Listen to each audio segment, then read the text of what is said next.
23-year-old man admitted at the LNJP hospital became the first confirmed case of South African COVID-19 variant in Delhi.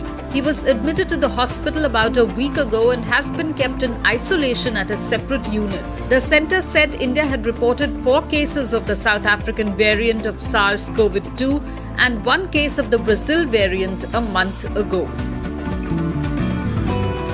The 2-day strike called by Bank Employees Union ending Tuesday severely hit banking services across the country. The United Forum of Bank Unions, an umbrella organization of 9 bank unions, had called the 2-day strike to protest against the centre's decision to privatize public sector banks.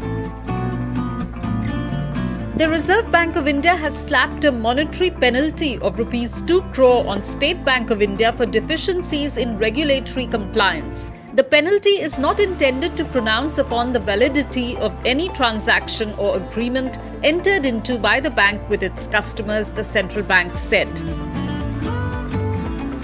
After braving a rough year, Indian retail sector has managed to post sales at 93% of pre-COVID levels, an industry survey has indicated, with different segments of the retail industry maintaining a steady pace of recovery. There is improvement across various regions of the country too.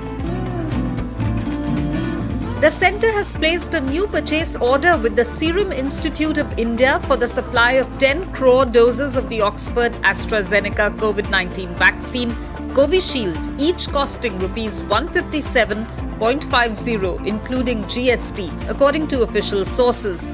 The HLL Lifecare Limited, a public sector undertaking, has issued the supply order on behalf of the Union Health Ministry.